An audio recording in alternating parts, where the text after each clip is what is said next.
Boa noite, igreja.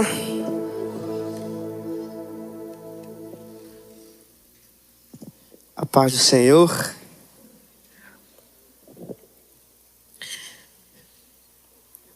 Sejam todos bem-vindos. Você que nos visita, seja bem-vindo a esse lugar. Espero que todos estejam bem.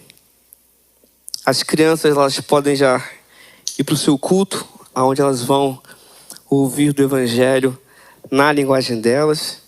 Se você tem uma criança de 1 a 9 anos, você pode ir até uma das tias da salinha e fazer o seu check-in. Se você precisa sair também com o seu bebê, na sala número 1 tem uma sala preparada para você ficar à vontade lá, tá bom? Amém. Irmãos, nós estamos caminhando uma série de pregações, onde nós estamos sendo desafiados a olhar para Jesus e andar nos passos dele, não é isso? E hoje o tema da pregação é amando como Jesus, e que o Senhor nos ajude a amar como ele. Eu quero te convidar a abrir sua Bíblia lá em 1 João capítulo 3, versículos de 11 a 16. Para te ajudar, não é o Evangelho de João, é 1 João, fica lá no finalzinho da Bíblia. 1 João capítulo 3, versículo de 11 ao versículo 16. Se você não trouxe sua Bíblia, você vai ser projetado aqui na tela. Mas se você também quiser compartilhar com quem está ao seu lado, isso também é legal. Diz assim a palavra do Senhor: porque a mensagem que vocês ouviram desde o princípio é esta: que nós amemos uns aos outros. Não sejamos como Caim, que era do maligno e matou o seu irmão. E por que o matou? Porque as suas obras eram más e as de seu irmão eram justas. Irmãos, não se admirem se o mundo odeia vocês. Nós sabemos que já passamos da morte para a vida, porque amamos os irmãos. Quem não ama permanece na morte. Todo aquele que odeia o seu irmão é assassino. E vocês sabem que todo assassino não tem a vida eterna permanente em si. Nisto conhecemos o amor, que Cristo deu a sua vida por nós. Portanto, também nós devemos dar a nossa vida pelos irmãos. Amém? Que Deus abençoe esse texto essa noite. Irmãos, está diante de nós um texto claro, onde o apóstolo João, ele está nos relembrando as palavras de Cristo. Nós devemos amar uns aos outros, diz lá o capítulo 16. Demonstrar amor. Ele diz: nisto conhecemos o que é o amor, que Cristo deu a sua vida por nós na cruz. Então, portanto, nós devemos fazer isso uns pelos outros. Esse é um tipo de ensinamento que percorre toda a Bíblia. Se nós formos olhar Marcos capítulo 12, 31, ame o seu próximo como você ama a si mesmo. Não há outro mandamento maior do que este. João capítulo 13, versículo 34. Eu lhes dou um novo mandamento, que vocês amem uns aos outros, assim como eu os amei. Que também vocês amem uns aos outros. Romanos capítulo 12, versículo 10. Amem uns aos outros com amor fraternal.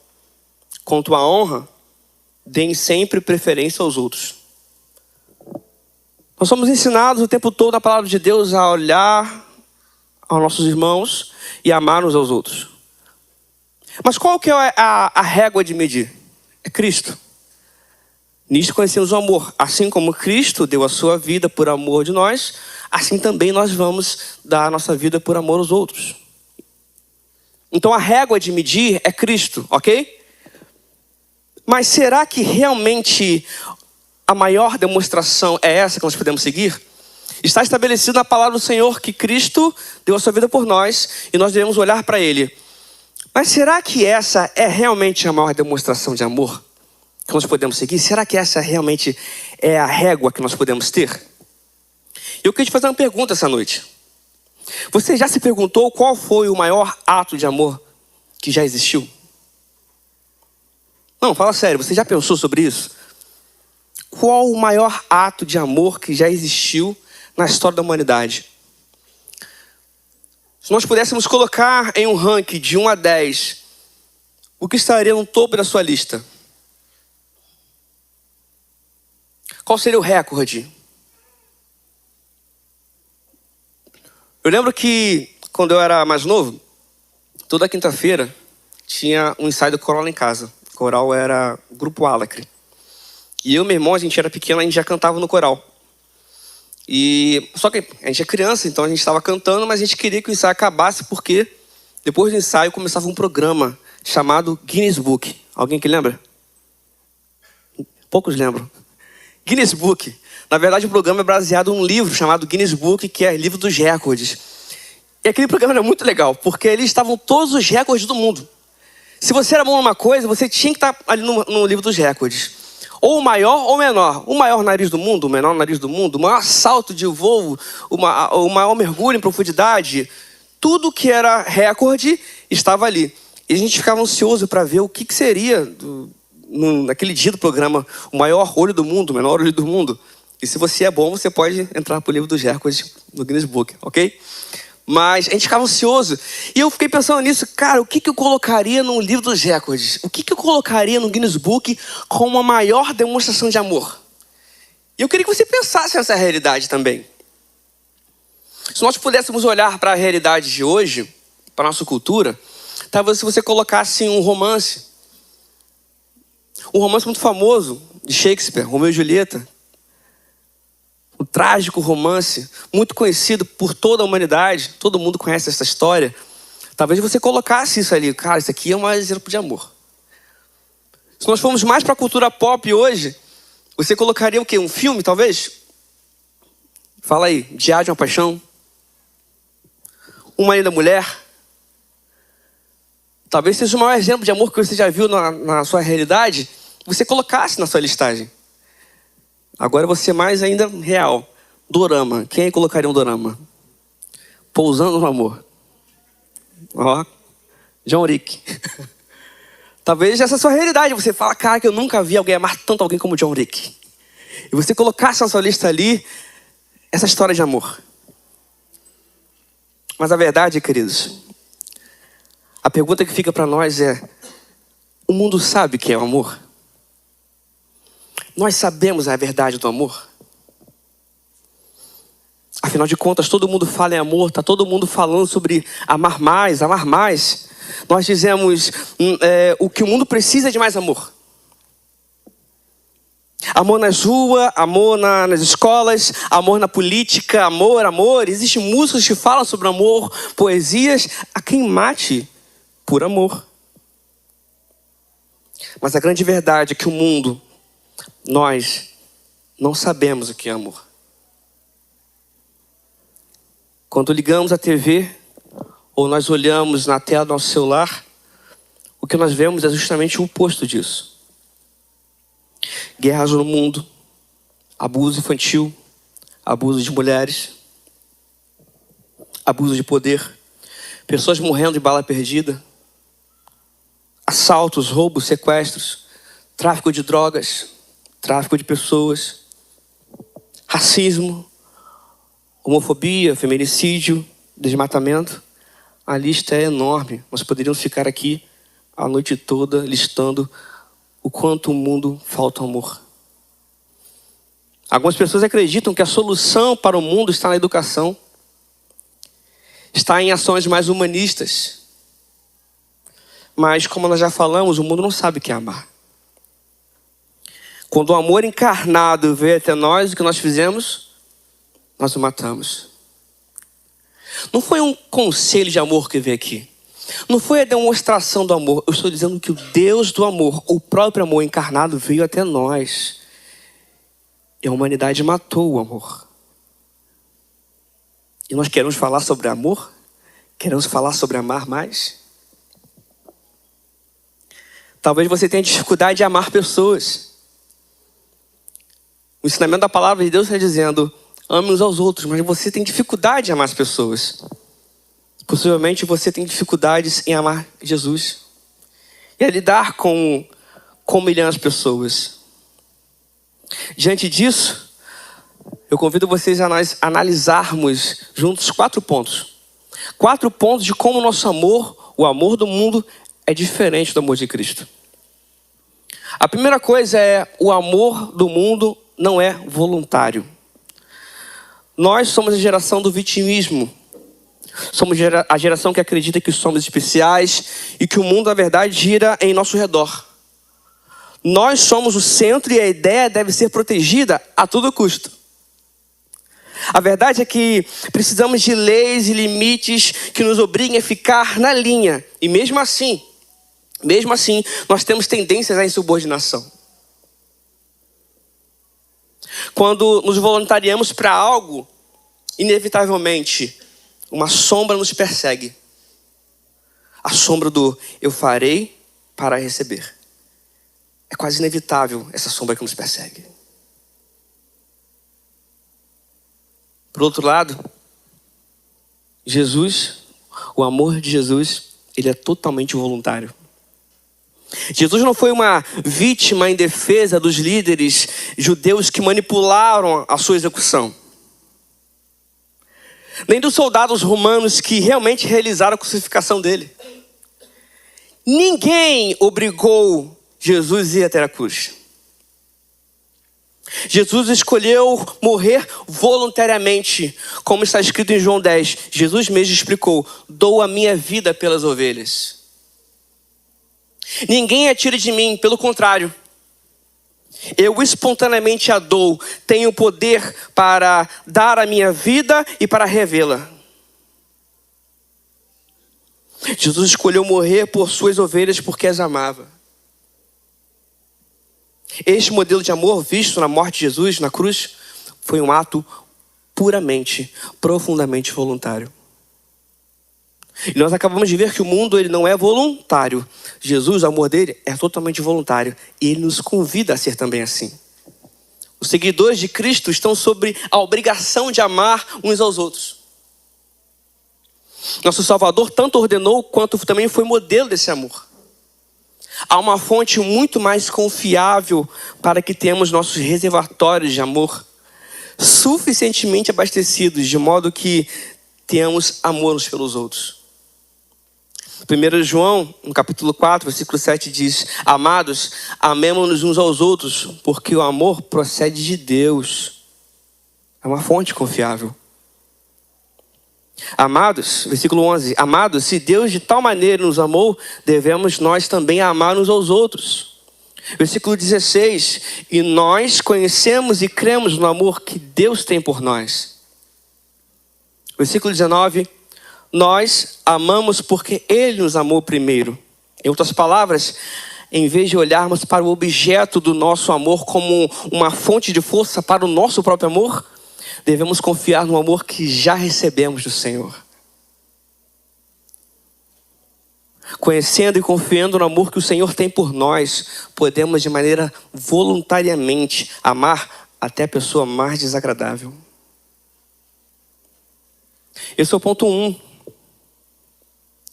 O ponto 2, o amor do mundo ele não é substitutivo. Temos uma grande dificuldade em nos colocarmos no lugar do outro, não é verdade? Ou melhor, levar a culpa.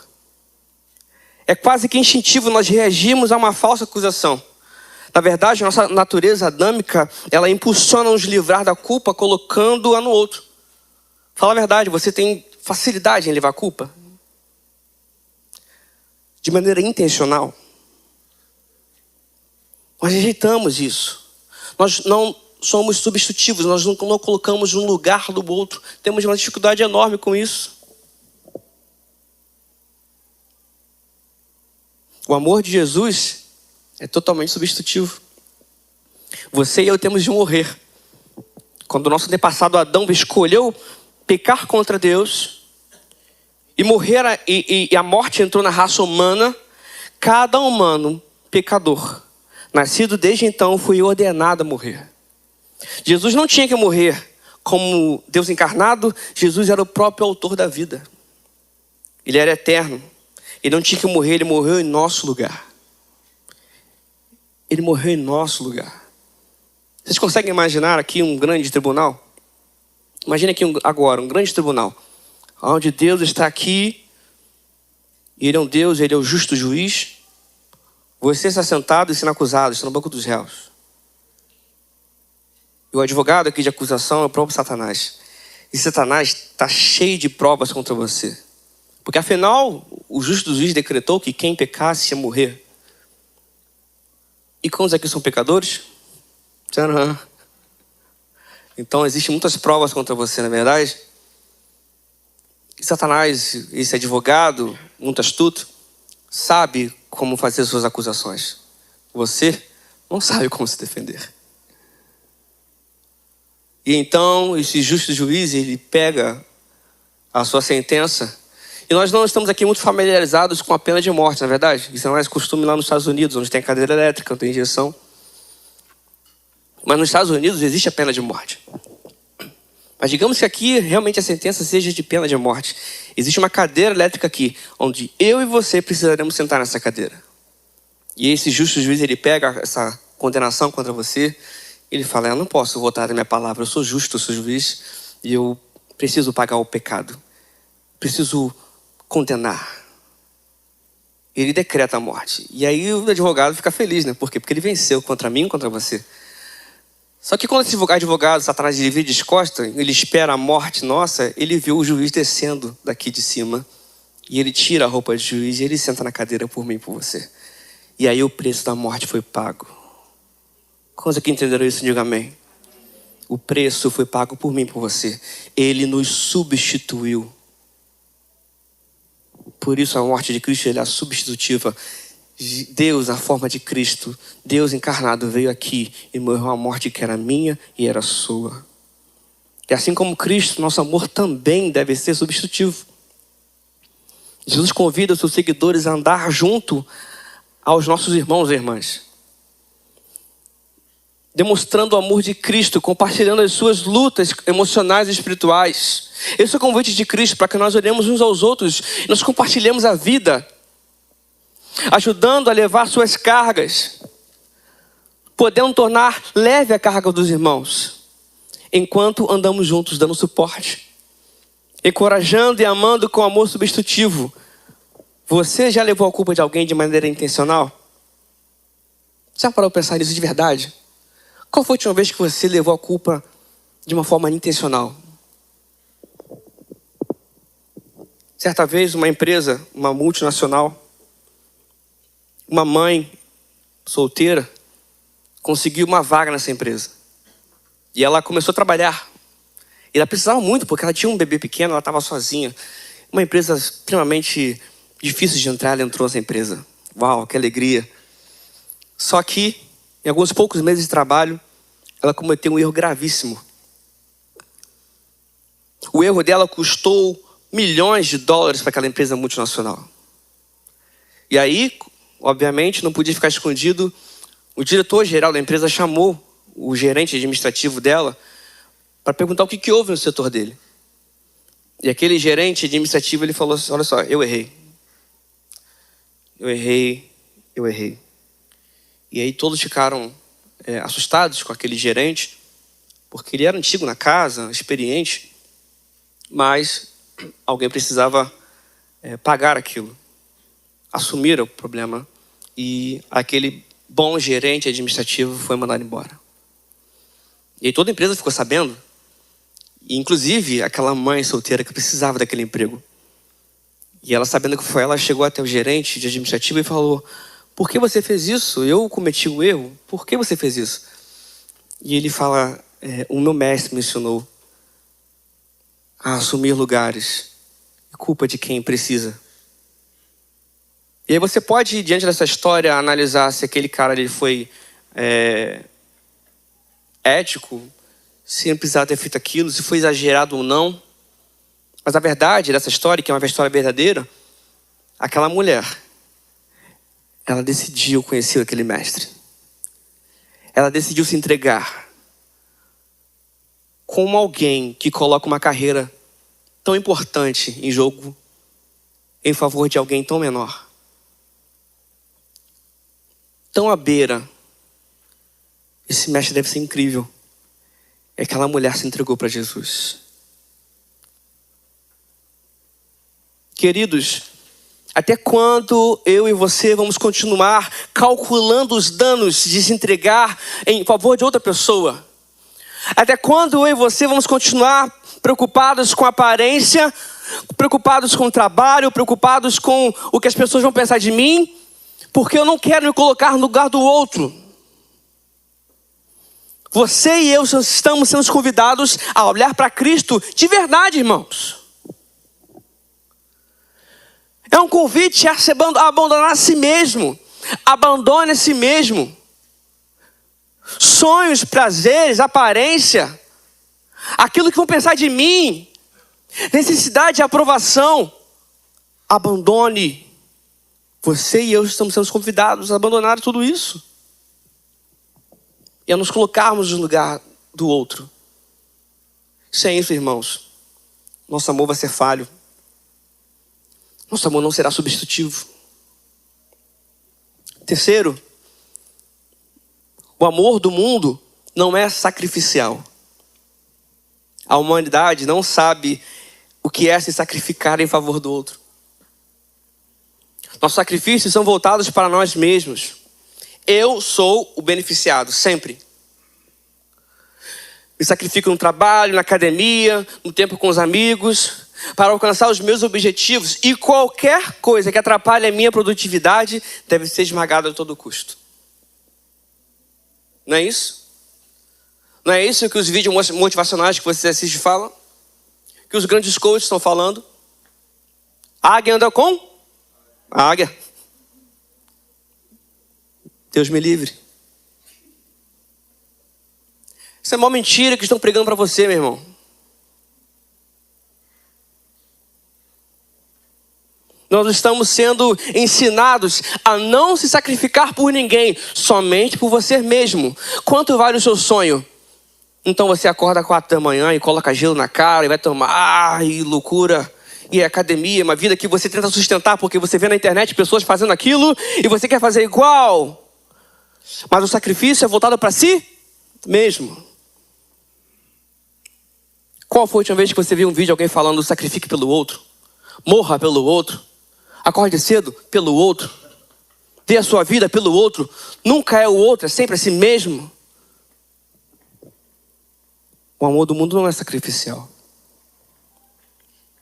Já o amor de Cristo, ele é totalmente sacrificial. O amor de Jesus foi mais do que palavras. Ele colocou o seu amor por nós em ação de modo mais surpreendente. Ele sacrificialmente deu a sua própria vida por nós. Jesus explicou aos seus seguidores: ninguém tem amor maior do que este, de dar a alguém a própria vida em favor do seu amigo. Esse é o amor de Jesus. E o amor de Cristo, ele nos convida a ser sacrificial também. Jesus fez mais do que declarar seu amor por nós em palavras. A sua ação foi sacrificial. Os verdadeiros seguidores de Jesus farão o melhor para imitar esse tipo de sacrifício. Esse tipo de amor sacrificial à semelhança de Cristo. O quarto e último ponto. O amor do mundo não é pessoal. Temos tendências totalmente individualistas. E nos envolvemos até certo limite. Desde que não invadam o meu espaço e acabem com a minha privacidade e conforto. Depois da pandemia, as maiores pesquisas foram de um aumento do individualismo. Cada vez mais os jovens estão voltados para si mesmos. O aumento das redes sociais foi grande. O aumento dos cultos online, tudo agora é online. Só que de maneira que as pessoas voltam para si mesmas. Eu estava conversando com o pastor Alex e ele ficou surpreso como os atendimentos que ele estava tendo, as pessoas estavam satisfeitas com o atendimento somente online. Não havia um esforço do encontro presencial. As pessoas são cada vez mais individualistas. A coisa não é mais pessoal. As pessoas querem a sua agenda ali milimetramente calculadas. Não há espaço para outras coisas. Não há espaço talvez para um café da tarde com um irmão.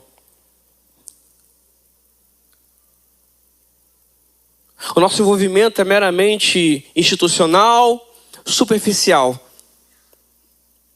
Nós esquecemos que o envolvimento deve ser totalmente pessoal. O amor de Jesus, ele é totalmente pessoal. Pense em quão pessoal é o amor de Jesus. Às vezes, nós focamos tanto na verdade paralela de que Deus amou o mundo de tal maneira, que começamos a pensar no amor de Jesus em termos meramente gerais. Deus amou o mundo. Mas eu queria te convidar agora a funilar sua visão. Jesus deixou os seus seguidores conhecessem sua intercessão ao Pai Celestial. João capítulo 17, versículo 9 diz: é por eles que eu rogo, não rogo pelo mundo, mas por aqueles que me deste. Para nós que somos crentes, podemos dizer com grata confiança: estávamos em seu coração quando ele se entregou na cruz. Eu queria te trazer uma realidade realmente de um Jesus totalmente pessoal. Talvez você conheça um Jesus muito geral, porque Deus ama o mundo, que é verdade. Mas existe uma realidade de um Deus imanente, tocante, Jesus presente e real aqui nessa noite. Um Deus Emanuel, com Deus conosco. Um Deus que estava com você na mente. Você consegue parar para pensar nisso? É você que estava na mente de Cristo. Era eu que estava na mente de Cristo na morte do Calvário. Não existe mais nada pessoal do que isso. Foi por mim que ele morreu na cruz do Calvário. Foi por você que ele morreu na cruz do Calvário. E assim como o amor de Cristo, nosso amor também deve ser pessoal. Às vezes nos sentimos tentados a amar a certa distância. Temos disposição de amar aos outros, desde que não tenhamos de nos aproximar muito. Existem limites, ok? Colocar oferta no gasofilaço, ou enviar dinheiro a uma agência missionária para aliviar nossa consciência. Contudo, nossa consciência deve ser pungida. Ao lermos o conselho de Paulo aos Romanos, que diz assim: o amor seja sem hipocrisia. Amai-vos cordialmente uns aos outros, com amor fraternal. Compartilhai as necessidades dos santos. Praticai e chorai uns com os que choram. Romanos 12, 9 a 15. A Bíblia é bem clara, queridos.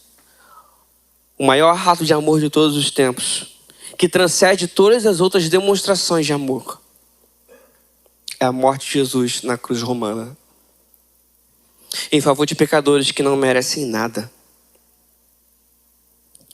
Você vai ter um tempo para pensar sobre isso agora. Nesse tempo, você ora ao Senhor: eu quero amar como você me ama. Feche seus olhos aqui, enquanto nós ouviremos uma canção. Peça ao Senhor: Senhor, eu quero amar como você ama. Eu não quero mais continuar o mesmo. Você vai ter um tempo para pensar e orar sobre isso.